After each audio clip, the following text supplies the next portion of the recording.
Welcome to IVF This, episode 125, IVF and Tolerance versus Acceptance. Hello, my beautiful friends. Oh, that felt like a good one today. I hope you are all doing so well. I'm in a little bit of a giggly mood, I gotta be honest, so bear with me today. We're doing pretty well over in the IVF This corner. We're gearing up to launch another round or another cohort of the IVF This group coaching program. So when you hear this, it'll be a couple of weeks before we launch. And I would invite you to, and I've said this on previous podcasts, so you're not going to miss anything out. We're hoping to get to a point where we can launch maybe a new group every single month or every other month. So this is not going away anytime soon, I promise you. But if you're a long-time listener or short-time listener, if you enjoy this podcast, I want to strongly encourage you to go to my website, www.ivfthiscoaching.com, and sign up to my weekly newsletter, whether it's the Coping Ahead information, or if you're doing the IVF Mindfulness Journal, the IVF This Mindfulness Journal, I should say, then you're going to get information on the group coaching cohort. The group coaching is a fraction of what I charge for one-on-one clients.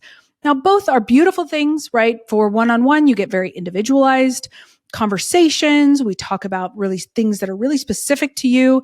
We have freedom and kind of range to explore a lot of different things, but it also doesn't allow you to learn a lot necessarily, just depending on what we're talking about, on how to coach yourself, right? And that's what the IVF This group coaching is all about. I have different lessons week to week where I teach you how to apply all of the concepts that I talk about on this podcast with my clients, how to do this for yourself. I'm a delightful person. I'm sure you do not want to spend the rest of your life with me. So learning how to coach yourself is one of the best gifts you can give yourself. Okay. So that's number one. But I also, and I think I talked about this last week, I have a YouTube channel now. Amazing. We have about 8 or 9 episodes already, and I'm so excited. My wonderful podcast producer and friend, Anthony, has been working tirelessly to make this a beautiful presentation for you guys. So I hope that you go to YouTube. It's IVF This Coaching. That's the channel. Check it out, subscribe to it, leave comments, leave feedback, make it more discoverable for other people who maybe have never heard my voice, who have never been exposed to the type of things that we're talking about in reference to IVF. And so that we can maybe make people's lives just a little bit easier, right? Because that's the goal. I can't take away the pain. I can't take away the uncertainty, but we can make this process a little bit easier. And so what we're going to talk about today, acceptance versus tolerance. I've talked about acceptance a lot on this podcast. I know I have. And what I'm finding is that whenever I talk about acceptance to most of my clients, I'm going to be honest, most of my clients are like, yeah, Emily, that sounds like a really good thing. I just don't know that I can get there. Like either people have like a working definition of acceptance as like, it's a really passive, like a resignation sort of thing, or whether you just, it's too far of a bridge. It's just a bridge too far. You can't cross it. We're just not quite there yet. So I've been toying about this idea, this concept about acceptance versus tolerance. And so I'm just wanting to present it to you today. Just see what you think about it, okay? So the way most of us, and I alluded to this just a moment ago, well, a lot of us have a working definition of what acceptance means. And it doesn't really feel super good, right? A lot of times acceptance for most people feels like, well, I can't do anything, so I might as well just accept it. Or they have this idea that acceptance is like a thing you check off on your to-do list. And once you've accepted, you can just wash your hands of it and be done. And acceptance is not a passive process. And what I mean is acceptance takes a lot of effort. And acceptance takes a lot of consciousness and a lot of fighting against it. And it's not just a one-trick pony. It just doesn't happen. It's not a flash in the pan and then it's over. You never have to worry about it again. Acceptance is an ongoing process, right? And so that can feel very overwhelming to people. So when I talk about tolerance versus acceptance, because again, everything on IVF This is all cafeteria style. You're going to take what works for you and you're going to leave what doesn't. If acceptance works for you, that is beautiful. If you're not quite ready for acceptance and maybe tolerance sounds a little bit more doable for you, that's beautiful too. And that's what we want to get to. I don't want this to be so aspirational that it is out of reach for you. That is honestly the opposite of what I'm going for here. I want it to be the most accessible. I want something to be the most reachable, attainable thing for you. And so if tolerance is more attainable, then that's what we're going to go for. Okay. So tolerance, I want you to think of tolerance and acceptance as tolerance is something you're willing. And I did a podcast recently. I remember maybe 5 or 6 episodes ago about the feeling of willingness and how that can be kind of the bread and butter, the special sauce, the secret sauce, whatever, about going through IVF and managing those things is your willingness, right? So I want you to think of tolerance as your willingness to tolerate the existence or the experience of something without necessarily liking it. When I had started thinking about tolerance versus acceptance, I started thinking about, of course, as I always do, my own IVF experience. And I started thinking about how, at the very beginning, you were not so accepting. This was not a practice what you preach sort of situation. You've gotten to acceptance after a lot of hard work. I absolutely have. But that was certainly not where I was when we were first going through infertility, when we were first, doing medicated cycles or timed intercourse or any of the other stuff, right? Acceptance wasn't there. Far from it, my friends. I was probably the most resistant person that you have met, but I was tolerating it. I tolerated it. I was willing to go through it because I wanted the thing at the end. I wanted children. I wanted my family. So I was tolerant of the experience. I was tolerant of the emotions that were coming with it. I was tolerant of the uncertainty. I was tolerant of the pain, the inevitable pain. One of my most common, not necessarily best liked taglines or things that I tell my clients is very often there's not really a path without pain. And certainly not what we're talking about here, right? There's going to be pain in continuing to do IVF. There's going to be pain if you decide to stop. There's going to be pain with continuing on with your own eggs or your partner's sperm or something like that. And there's going to be pain with deciding to choose a donor. There's even going to be pain in the form of continued anxiety, physical discomfort when you do get pregnant, right? There's not really an option without pain. So if you can tolerate that, if you are willing to accept that that is part of the process, then we don't necessarily need acceptance right away.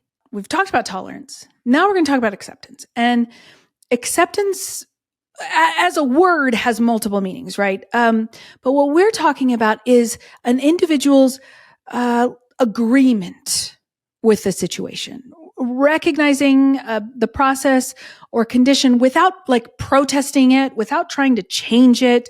In a sense, acceptance is similar to tolerance, but they're not synonymous, right? Because acceptance goes beyond tolerating. If you think about tolerance as like this, you will tolerate it, but maybe you don't like it or don't agree with it, but you'll keep quiet and you won't be aggressive about the situation or anything like that. But acceptance is starting to kind of welcome it actively as a part of the process. Right? I don't know that I ever, even when we were going through the process, I don't know that I ever with open arms accepted IVF. I don't think that I ever, until recently, right? Within the last several years, I don't think that I ever opened my arms up and accepted that infertility was a part of our life, right? I have now. I actually have a beautiful relationship with my infertility. I have a beautiful relationship with my IVF experience. But I got to tell you, when I was in the thick of it, hell no. And I'm using the word hell very graciously. It's going to be a different word, but I want to keep this less explicit, right? You can tolerate something without accepting it, but you cannot accept something that you have not tolerated, right? So if your goal is to get to acceptance, if your goal is to find that relationship, it doesn't have to be. You don't have to be like me. You don't have to find a way to have a beautiful relationship with this experience. That is not, you don't have to buy into that. That's fine. You can stay in tolerance. This wasn't what I thought my life was going to look like. I'm willing to do it. I'm willing to do the shots. I'm willing to do the doctor's appointments. I'm willing to accept the pain. I'm willing to accept the feelings. I don't have to like it, right? Acceptance. And I think that's where most people get tripped up. They think to accept something, they have to like it. It's not necessarily the case. You don't have to like it, but it's an agreement. It's an agreement that you have with the situation. And maybe you don't want to agree with it. Damn it. Maybe you don't want to agree with it, but you're willing to tolerate it. So I found, and as I've talked to my clients and as I've kind of really mulled this concept over in my head over and over and over again, maybe acceptance isn't the thing that I thought it was, right? I thought it was because I had gotten there, right? But I don't know that when I was thinking about that and when I was talking to you guys about acceptance in several of the podcasts or even in my previous coaching, prior to the last year or so, I had been there. And I do think that is probably an ideal place to get to because you get the power of releasing some of that. But I don't think it's the only way. Like many things, there's so much gray in the world that this is one of those gray areas. So I don't want you to think about acceptance as the Shangri-La or the epitome of mindfulness or the goal of this experience or the goal of coaching or therapy. You don't have to. You don't have to agree with it. You don't have to embrace it. You don't have to love it or build a relationship with it like I have. It's not necessary. When I look back on my experience, most of what I did was tolerate it, not accept it. I don't think that my claims previously, in the 124 previous podcast episodes were disingenuous, not in the least, right? Because I had gotten to that place, and that's fine. But I don't think I was taking into consideration the nuance of what acceptance could be.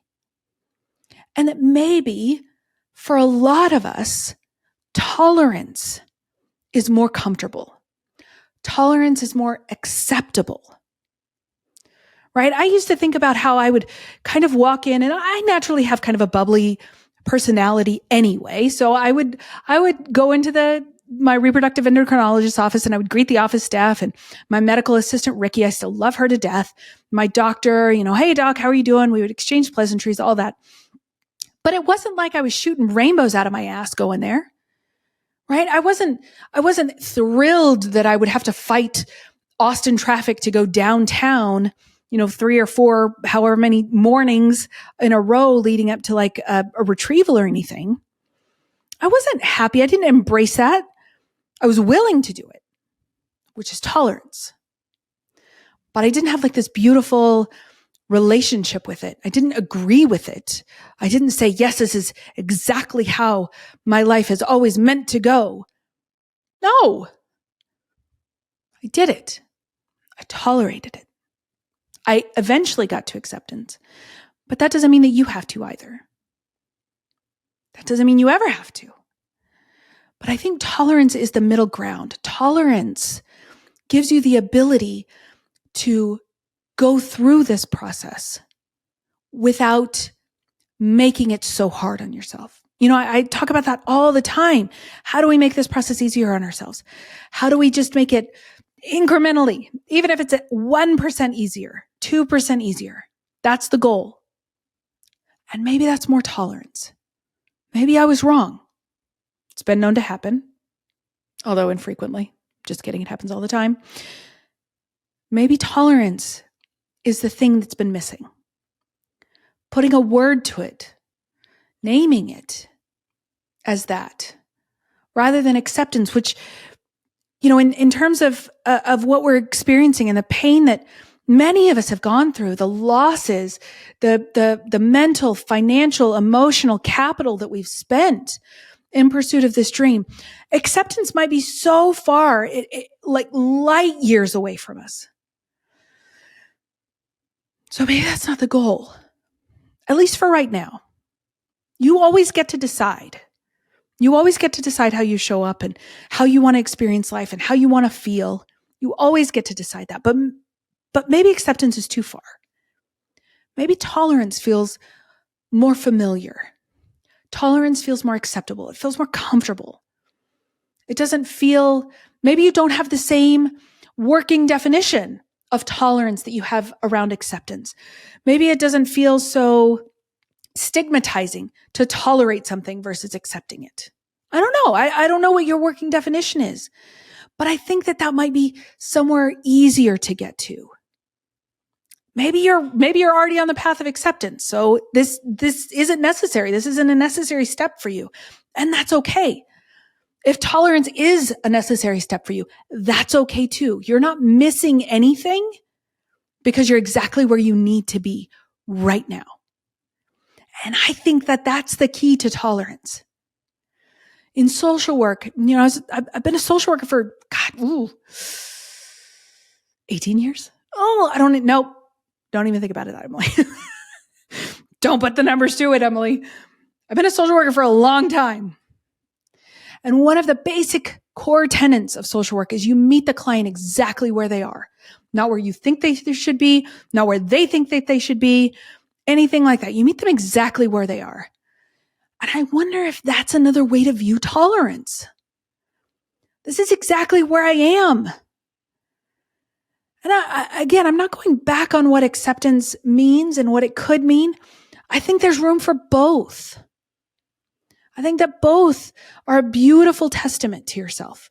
I think that both can serve you beautifully. As long as you're not using it against yourself, that's fine. But I think that there is room for both. I think there's the possibility for both.